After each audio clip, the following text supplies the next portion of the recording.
साल 2020-21 भारत ही के लिए नहीं पूरे विश्व के लिए बेहद चुनौतीपूर्ण रहा। कारण था महामारी कोविड, जो कि 100 सालों में नहीं देखी गई थी। और इसी साल हमारी नजर थी बजट 2021-22 पर। बेहद चुनौतीपूर्ण समय, बेहद शानदार बजट। जी हाँ, bold, transformative, path breaking budget. और इस वक्त इस बजट के बारे में और बात करने के लिए मेरे साथ यहाँ इंडिया की फाइनेंस मिनिस्टर, वित्त मंत्री श्रीमती निर्मला सीतारमण जुड़ रही हैं। मैम, बहुत बहुत धन्यवाद, बहुत बहुत बधाई।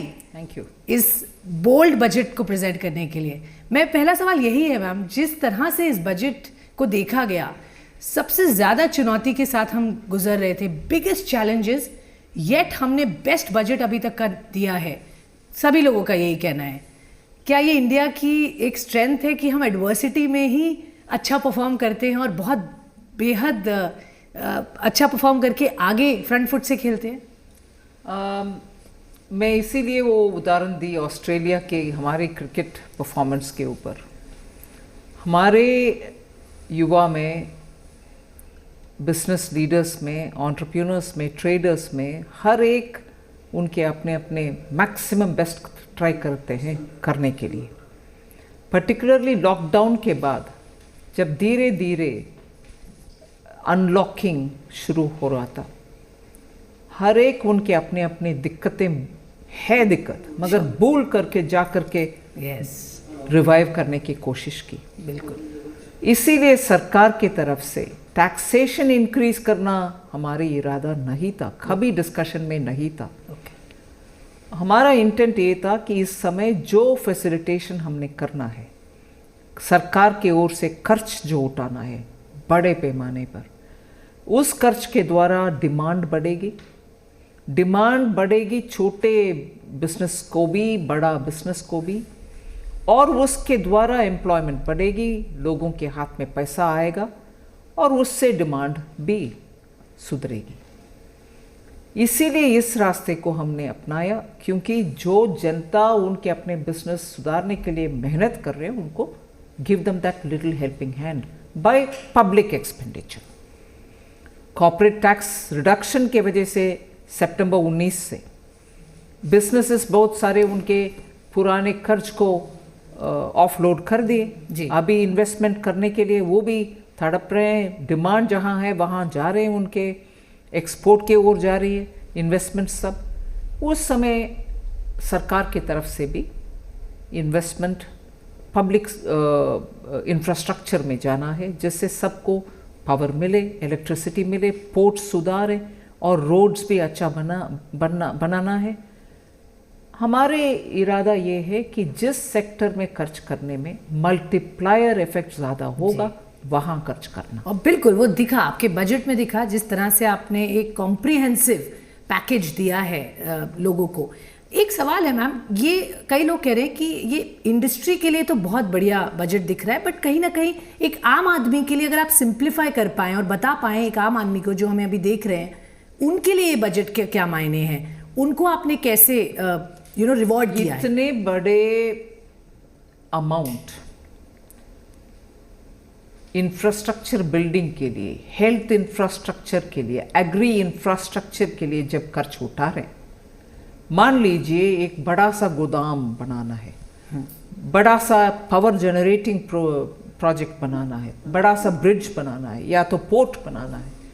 इसमें काम काज शुरू होने के तुरंत बाद से एम्प्लॉयबिलिटी इंक्रीज करता है, एम्प्लॉयज जॉब क्रिएशन ज़्यादा होता है, तुरंत आपको वेजेस मिलता है आपके घर संभालने के लिए। जी, इससे अगले 2-3 साल में वो प्रोजेक्ट कंप्लीट करेगा, मगर तब तक सबका एम्प्लॉयमेंट गारंटी है।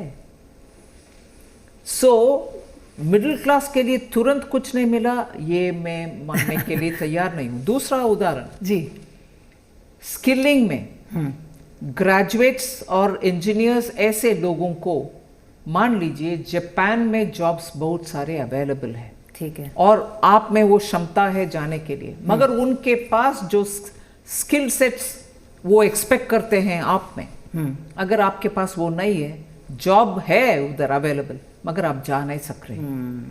इसके लिए जापान के साथ अग्रीमेंट करके हमारे युवाओं को ट्रेनिंग देने के लिए जिन जिन स्किल सेट्स में वो एक्सपेक्ट करते हैं उन सब के लिए हमने ट्रेनिंग शुरू कर दिया, जिससे तुरंत जॉब्स मिलेगा। ये हम जापान के साथ किए हैं, यूनाइटेड अरब एमिरेट्स के साथ किए हैं और बहुत सारे कंट्रीज़ के साथ भी ये होने वाले हैं, जहां आप सीधा जाकर के उनके एक्सपेक्टेशन के तहत जॉब में बैठ सकते हैं। बिल्कुल। वो दूसरा। तीसरा, okay, flagging of Indian ships.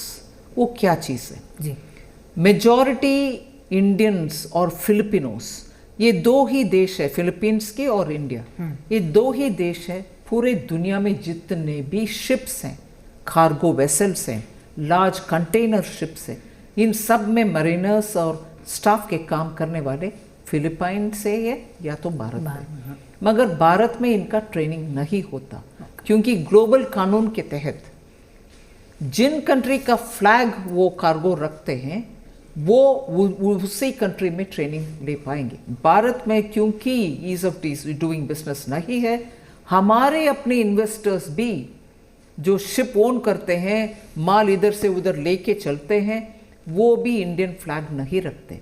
Registration जैसे गाड़ी, कार, आप आंध्रा में रजिस्टर करो या मुंबई में रजिस्टर करो, हर एक रीजन का उनके अपने रजिस्ट्रेशन है। जी, like that for ships, right, even if the owner is Indian, majority of them are getting registered in Panama, carry Panama flag or some other country like that, क्योंकि business करना उधर आसान है शिपिंग का। अगर flag carrying ship Bharat में नहीं है, आपका मरीनर्स का ट्रेन भी कर नहीं सक रही है। अगर ट्रेन होते हैं फिर इंडियन शिप्स में भी काम कर सकते हैं, विदेश का शिप में भी काम कर सकते हैं। अभी युवा उनके अपने पैसा लेकर के विदेश में जाकर के मरीनर होने के लिए ट्रेनिंग बाहर ले रहे हैं। अगर हम इंडिया में फ्लैग करने का, शिप्स फ्लैगिंग करने का सुविधा करते हैं, जो इस बजट में हमने किया, बताया जी, वो ट्रेनिंग फॉर मरीनर्स इंडिया में ही हो सकते हैं। वो छोटा मोटा नंबर नहीं है, 5-6 लाख तक लोग जाते हैं बाहर 2-3 साल में, okay, and get jobs outside. Sure. Is that not for the Indians? Similarly, for along more shipbreaking activities, we have opened up so that more ships and liners come, and that's a labor-intense work. तो वहाँ job की जो availability है वो बढ़ाने की तरफ ये focus टेक्सटाइल पार्क के मामले, जी, टेक्सटाइल सेक्टर का लेबर इंटेंसिव एक्टिविटीज आप समझते हैं। बिल्कुल बिल्कुल। 7 mega textile parks within 3 years, उसमें एम्प्लॉयमेंट ही बेसिक। बिल्कुल मैम, तो ये बहुत ज़बरदस्त एक्शन प्लान दिख रहा है। एक सवाल हमेशा इंडिया के लिए उठता है कि ऐलान है, implementation is the key, and I know सरकार ने एक स्टिफ टारगेट्स भी रखे हैं, which is a good thing. तो मैं यही जानना चाहूँगी, ये वॉकिंग द टॉक जो होगी, ये इस पर आप क्या कहेंगी? जो मेन इसमें चैलेंज हमें लगता है इम्प्लीमेंटेशन का होगा। महामारी ऑफ कोर्स इस साल एक एक्सेप्शन रहा, बट अदरवाइज इसको टाइम बाउंड मैनर में इफेक्टिवली इम्प्लीमेंट करने पर कितना जोर दिया जाएगा? मैं आपसे ये प्रश्न पूछने से पहले आप ना इस सरकार के पिछले 14 से 19 और अभी 19 से 20 का रिकॉर्ड देख जी। डिलीवरी, लास्ट माइल डिलीवरी, इससे ज़्यादा बेहतरीन काम करने वाला सरकार आपको नहीं मिलेगा जी। चाहे वो LED बल्ब्स हो, इलेक्ट्रिसिटी कनेक्शन हो, उज्ज्वला सिलेंडर हो, लास्ट माइल कनेक्टिविटी का मापदंड हमने तो चेंज ही कर दिया। इसीलिए delivery, last mile connectivity, ground में शोइंग द रिजल्ट, उसमें बहुत ही जोर देते हैं प्रधानमंत्री। बिल्कुल, एक्सपेक्टेशन बहुत बढ़ जाती है क्योंकि आपने करके दिखाया है, तो अब उम्मीद और भी की जा रही है, तो इसलिए आपके ऊपर रिस्पॉन्सिबिलिटी बढ़ती है। इसलिए absolutely, and that is right जी। इसीलिए हम भी मोटिवेटेड हैं कर दिखाने के लिए। बहुत बढ़िया मैम, मोटिवेशन दिख रहा है मैम, बहुत ही फ्रंट फुट से हम खेल रहे हैं। जो ये कंसर्न था हमेशा कि नहीं इन्फ्लेशन बढ़ जाएगा, महंगाई बढ़ जाएगी, फिस्कल डेफिसिट बढ़ जाएगा, उसको आपने कहा अभी रुक जाओ, ग्रोथ ये हमारा फोकस है और हम बिल्कुल आगे बढ़ेंगे, कोई डर की बात नहीं। ये पहली बार दिखा मैम, कैसे, मतलब कहाँ से ये कॉन्फिडेंस लगा कि इस वक्त ये ज़रूरत है and we must press the button? क्योंकि लॉकडाउन से ही बहुत सारे जो कंसल्टेशन में प्रधानमंत्री जी से बात भी किए, उन सब के ही ये लाइन था, नहीं आप करेंसी प्रिंट करो, खर्च करो। अभी फिस्कल डेफिसिट के ऊपर आपका चिंता नहीं होना चाहिए जी। वो सब बार बार आ रही है, मगर सरकार की जिम्मेदारी ये है कि प्रिंट करके हर एक आदमी का हाथ में पैसा सिर्फ रखना नहीं है, अगर हो सकता है वो भी करेंगे, मगर हम वो रास्ते पर न चलते हुए मल्टीप्लायर कहाँ होगा, वहाँ स्पेंड करने में एक नहीं इंटू 2.5 हो सकता है क्या, तो करो उधर। इस रास्ते पे कैलकुलेट करके हर एक विषय को सोच विचार करके ही क्वालिटी एक्सपेंडिचर करने का निर्णय। क्वालिटी एक्सपेंडिचर, आई थिंक ये बिल्कुल सही बात कही है। आई थिंक 34.8 लाख करोड़ का एक्सपेंडिचर आपने लाइन अप किया है। हेल्थ केयर क्लियरली फोकस था मैम, सबको उम्मीद थी और आपने उम्मीद पर खरे उतरे, इनफैक्ट ज़्यादा ही आया। इंफ्रास्ट्रक्चर, ये दो बिग पिलर्स रहेंगे अगर हम कहेंगे अगले 10 साल में। 3 पिलर्स है ना, एग्रीकल्चरल इंफ्रा जी, general infra which is roads, power, rail, ports, जी, yes, airports and so on, and तीसरा is health. So general infrastructure, health and agri infra. Agri infra during Atmanirbhar Bharat I had already announced 1 lakh crore. Now I am also giving further impetus for agri infrastructure. So infrastructure in all these aspects. बिल्कुल, तो ये focus areas रहेंगे। एक सवाल और भी आता है, वो ये कि बाहर के लोग अब इंडिया को किस नज़र से देखें। आई थिंक इसमें हमें एक अपॉर्चुनिटी भी बड़ी तौर पे मिली कोविड में कि चाइना +1 मॉडल, क्या हम यहाँ पर इफ नॉट रिप्लेस और substitute China but can become that massive. आपने बात की कि ये स्केल पर हम काम कर रहे हैं, बड़े लेवल पर एम्प्लॉयमेंट जनरेट होगी, मेगा स्केल इंफ्रास्ट्रक्चर बनेंगे। तो मैं ये जानना चाहती हूँ आपसे कि कैसे इन्वेस्टर्स या इन्वेस्टर इंटरेस्ट आपको इस वक्त दिख रहा है? आप कॉन्स्टेंटली इंगेज करते हैं, क्या उनको कॉन्फिडेंस दिखता है इंडिया में और आप वाकई वो इन्वेस्ट करने के लिए रेडी हैं या अभी भी वो देख रहे हैं, वेट एंड वॉच में हैं? नहीं, कॉन्फिडेंस एंड इंडिया के ऊपर अपॉर्चुनिटी देखने वाले माइंडसेट है जी। इसीलिए आप जब PLI अनाउंस किए उसका रिस्पांस देख लीजिए, Yeah. और उसके बाद अभी चैंपियन सेक्टर्स का announcement, clearly marking the sectors in which we want to have that lead advantage, उसमें रिस्पांस एक्चुअली बहुत अच्छा आ रहा है। PLI स्कीम पर से has been now the favorite of many industries, which are saying, please give us, we also want to come to India. Yeah. And even better is the question that investment, even now FDIs which are coming in are finding their own, like water, their course they find on their own, because Indian market is giving opportunity for all kinds of investors. One who wants to be in core sector, one who wants to come into only service sector. Everybody's got opportunity here. पूरा आपने open करके रखा है, whoever, and of course economy open up हुई है, दिख रहा है। Ma'am, markets have really given a big thumbs up. किस तरह से रिस्पांस मिला? आई डोंट थिंक कई वर्षों में हमने इस तरीके का रिस्पांस देखा हो एक बजट के बाद। तो ये एक कॉन्फिडेंस दिखा रहा है कि इन्वेस्टर्स वाकई इंडिया पर अब बेट करेंगे, एक री रेटिंग ऑफ अ सॉर्ट है। आप इसको कैसे देखती हैं? The way you know the confidence is showing, आप क्या रीड करती हैं इस पे? But I think it is reading not just the market, the general business leadership. When I say leadership, not just of the big industries, but even small. They are saying that even during the lockdown, we engaged with them and understood where they wanted the help and extended it there, and made sure that it was implemented and not just remaining on paper. Yes. So the confidence comes that this government means that its intent will be carried further. And that confidence is what I suppose the markets are also sensing and reacting accordingly, which is very good.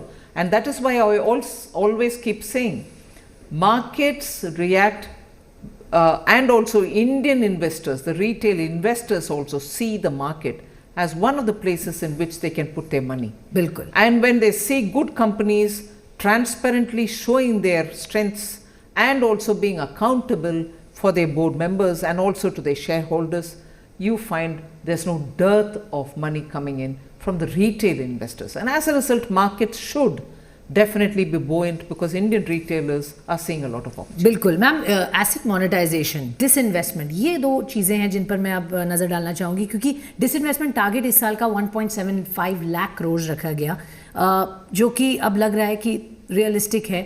with all things that you've mentioned even in the budget, जिस तरह से privatization की तरफ अब हम बढ़ रहे हैं, government open up कर रही है private players to come in. आप इस रोड मैप को कैसे देखते हैं आगे आते हुए समय में, specially when you have to give the right value to that asset, वो एक बड़ा चैलेंज हो जाता है, तो कैसे आगे इस पे प्रक्रिया होगी? In a way that partly tells you as to why, in spite of giving a 2 lakh whatever crores at that time in 19 July, I couldn't even complete 2.10. Yes, lakh I couldn't even complete the privatization disinvestment. At that time, the economy was slowing. And also markets COVID. were tepid. No, before COVID. Okay, before COVID. Yeah. Markets were tepid. None of us could do any fair, talking about disinvestment, although it was announced. So the story here, I would say, is it's one thing to announce and behave as though we've announced it, we have to do it. It's public money. I have to be conscious that yes, I have to look at the time when it is appropriate to sell. If markets are improving, yes, better the opportunity. Okay. PSU strategic sale policy जिसकी बात कही गई है ma'am, उस पर अब सरकार का क्या टाइमलाइंस होंगे, क्या जो उनके कोर नॉन कोर एसेट्स हैं उनको कैसे डिवाइड करके आगे बढ़ा जाएगा? It's a major step forward. By stating it as a policy during the budget, we have made it very clear that that's the direction Government of India would go in.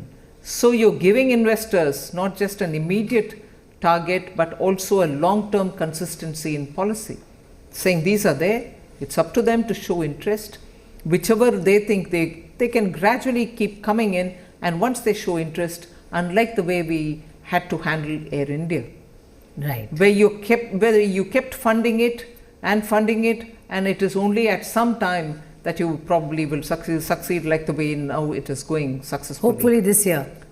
But when you announce things like this well in time as a matter of policy, buyers also look at the prospects over the years. That's true.